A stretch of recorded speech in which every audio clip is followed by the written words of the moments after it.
Alright everybody, welcome back to another video. So it's finished Crewe Alexander 2, Sunderland 2. And Sunderland have just put in the worst performance all season by a country mile in my opinion. They were all over the place. There was no urgency. There was no tempo. They were far too slow. There was no creativity. It was as if they've never played together before.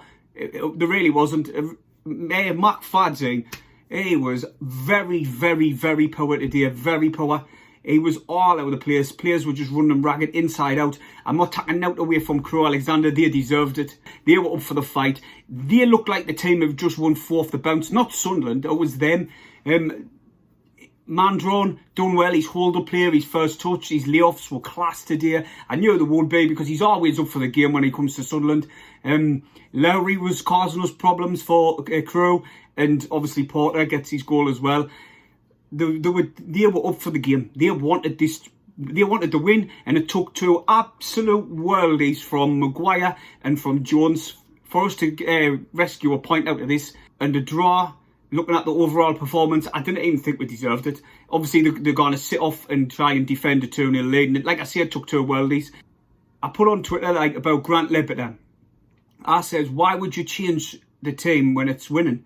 People were saying he's 35, you've got to give him a chance, which I do get that. I do get that. You've got to give him a rest now and again, but it's so vital that we get promotion this season and we didn't lose ground on anybody else, that we cannot afford one of our best players who makes, see, the thing is, he makes us tick. I might slow the game down, but he dictates the play, he gets us moving, he plays off the correct pass. Do you know what? We missed him in front of the defence because the defence crumbled without him. He brought Scowen in and he didn't take Scowen off. I'm not even going to lie. Scowen in recent games played well. This game, he didn't. He was just running about like headless chicken. I cannot say what he brings to the Sunderland team. Other fans can, but it's just I cannot. He cannot pass a ball and he cannot hit the target. So what does he bring? So let's start with the first half. Crewe come out like a team possessed. They were just straight at us, getting into the tackles, getting down the wings, and they were up for the game. They were up for the fight. Lowry gets into the box, he gets a good shot away, but Burge got down well to make the save. Then on 17 minutes, Gooch has a good chance.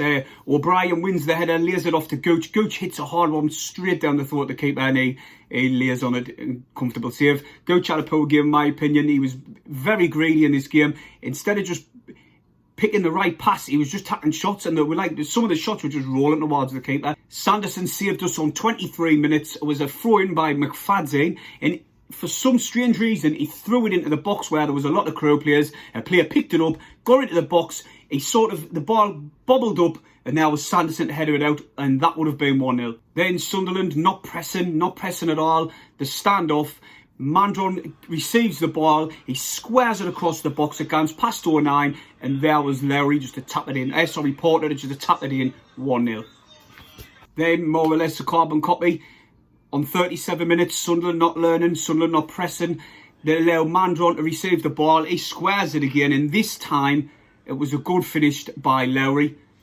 Crewe Alexander 2, Sunderland 0, and they deserved the lead.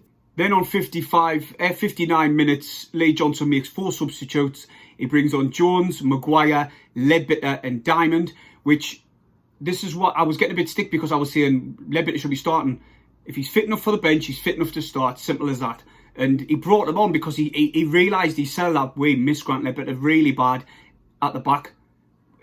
Just in front of the defence was so missing, and that's what he done. Within minutes, Grant Leadbitter went off with a pop shoulder. You could hear him screaming on the stream, and it didn't look good. He went off. And now we've got to see what Sunderland's made of now without Grant Leadbitter in our team. I think Winchester should come straight in for Grant Leadbitter, and I didn't think Scowen should come in. I think it should be Winchester. I really did like the look of Jones when he come on. He was direct, he was running down the wing, he picks up the ball, he cuts back inside, and he just took one from about 25 yards out and it went at the top right-hand corner, and I was like, wow, we really needed that, because I couldn't see us creating anything other than a worldly goal, to be honest, because they were defending well, they were getting numbers back, and we couldn't break them down. Then it was like, this goal, which I think was much better than Jones's, and I know that sounds mad because Jones's was outstanding, but Maguire gets it on the volley outside the box on the right-hand side and puts it in the opposite corner on the left-hand side. Oh, it was class. It was outstanding. But looking at it from a whole, I think Lee Johnson's got a lot to learn from that game. Our defence was so shaky without Grant Leppiter in the team. But I'm not taking anything away from Crewe Alexandra. They probably deserved the win on a whole. We, two worldies, got us the point, and then we were pushing for the win at the end. And Maguire could have, Charlie White could have headed it in. It just went on the roof of the net. The team needs to seriously improve for Swindon at home. We can't drop any more points. If we want automatic promotions, we've got to get on a run. Four games is not a proper run. Sorry, 3 in the league is not even a proper run. We've got to start putting 5-6 wins together off the bounce. Last time I checked, Lincoln were getting beat, and also Doncaster were getting beat. But Hull and Peterborough were winning. Hull won 3-0, I know that. And Peterborough were winning 2-1. So, can we get second? We're going out. The only way we're going to do that is if we start putting wins together. McGeady was quiet in this game. Do you know what? To be honest, the full team were just still on the coach. They just didn't turn up. But we'll go a point. I'm happy that we'll go a point in the end. We've got to beat Swindon, in my opinion, on Tuesday night. And to be honest, I would start Jones our coach. That's my opinion. Subscribe if you haven't. Hit the thumbs up, and I'll see you in the next video.